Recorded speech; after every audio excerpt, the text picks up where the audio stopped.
Perkenalkan, nama saya Dola Azkani Putri. Saya Layla Fitriana. Saya Nadia Putri Fatimah. Saya Ani Putri Mukfiro. Dan saya Redita Azalia. Kami di sini akan menjelaskan jenis-jenis membaca. Akan membahas tentang jenis-jenis membaca. Yang pertama, apa itu membaca? Membaca adalah kegiatan melihat tulisan, teks, ataupun buku dan diproses menjadi sebuah imajinasi dan kita ungkapkan menggunakan suara. Dan tujuan dari membaca itu sendiri adalah untuk kita memahami isi teks bacaan dan untuk kita bagi pembaca mengembangkannya. Dan menurut salah satu ahli bahasa, membaca adalah suatu proses yang dilakukan oleh pembaca untuk memperoleh pesan yang hendak disampaikan oleh penulis melalui media kata-kata atau bahasa tulis. Henry Guntur, Tarigan 2008, halaman 7. Jenis-jenis membaca. Menurut Tarigan 2015 halaman 14, mengelompokkan membaca menjadi dua kategori, yaitu 1. Atas dasar terdengar dan tidak terdengarnya suara pembaca. 2. Atas dasar keintensifannya. Berdasarkan bersuara dan tidaknya, membaca dikelompokkan menjadi dua, yaitu membaca nyaring dan membaca bersuara. Berdasarkan keintensifannya, dibedakan atas membaca ekstensif dan intensif. 1. Membaca nyaring. Membaca nyaring adalah suatu kegiatan yang merupakan alat bagi pembaca atau pendengar untuk menangkap serta memahami informasi, pikiran, dan perasaan penulis. Pembaca nyaring pertama-tama harus mengerti makna serta perasaan yang terkandung dalam bahan bacaan. Dalam membaca nyaring, pembaca dituntut untuk memiliki kemampuan mengelompokkan kata-kata dengan baik dan tepat agar jelas maknanya bagi pendengar. Tujuan dan tuntutan dalam membaca ekstensif adalah memahami isi atau bagian-bagian penting sebuah bacaan secara cepat. Membaca ekstensif meliputi membaca survei, sekilas, dan dangkal.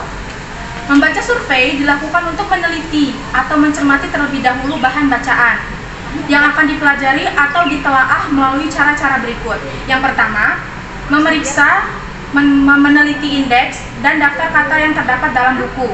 Yang kedua, melihat, memeriksa, meneliti judul-judul bab yang terdapat dalam buku tersebut. Dan yang terakhir, C, memeriksa, meneliti bagan, skema, outline buku. Sekilas atau skimming adalah jenis membaca yang membuat mata kita bergerak cepat melihat, memperhatikan bahan tertulis untuk mencari serta mendapatkan informasi.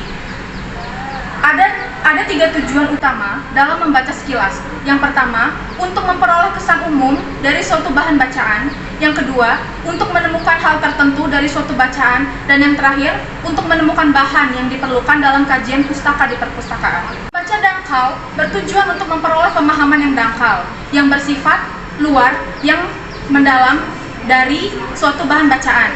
Membaca dangkal biasanya dilakukan untuk tujuan kesenangan. Membaca ringan sebagai hiburan di waktu senggang.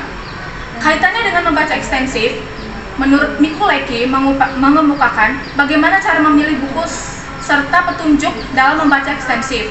Dalam memilih buku atau bahan bacaan, ada beberapa hal yang perlu dipertimbangkan antara lain sebagai berikut.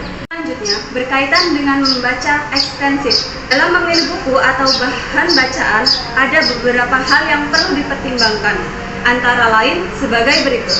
Yang pertama, pilihlah buku yang menarik perhatian Anda. Yang kedua, pilihlah buku utuh, bukan koleksi artikel atau cerita. Yang ketiga, hindari buku yang menceritakan apa yang sudah familiar, karena Anda sudah membacanya mungkin dalam bahasa yang berbeda. Yang keempat, evaluasi buku itu. Yang kelima, periksa tingkat kesulitannya. Kemudian, ada beberapa petunjuk untuk sukses dalam membaca ekstensif. Di antaranya, susunlah tujuan untuk Anda sendiri. Yang kedua, membacalah secara rutin setiap hari. Yang ketiga, bawalah buku Anda kemana saja Anda pergi dan bacalah kapanpun Anda punya waktu. Yang keempat, buatlah jurnal. Dan yang kelima, ketika Anda sudah membaca buku itu sampai selesai, selesaikan pula lembar respon buku, seperti lembar yang ada pada halaman 24. Materi yang selanjutnya, membaca intensif. Menurut Tarigan, membaca intensif adalah kegiatan membaca yang bertujuan untuk memahami secara mendalam informasi dalam suatu bacaan. Tujuan utama membaca intensif terletak pada keberhasilan pembaca dalam memahami secara utuh argumen-argumen logis, urutan atau struktur teks, pola-pola simbol, nada tambahan yang bersifat emosional dan sosial, pola-pola sikap dan tujuan penulis, serta sarana linguistik yang digunakan untuk mencapai tujuan. Membaca intensif dikelompokkan menjadi dua, yaitu membaca telaah isi dan membaca telaah bahasa. Membaca telaah isi diklasifikasikan menjadi membaca kritis, membaca pemahaman, membaca teliti, dan membaca ide. Sedangkan membaca telaah bahasa dibedakan menjadi dua, yaitu membaca bahasa dan membaca sastra. Demikianlah penjelasan singkat dari kami, kurang lebihnya kami mohon maaf. Wassalamualaikum warahmatullahi wabarakatuh.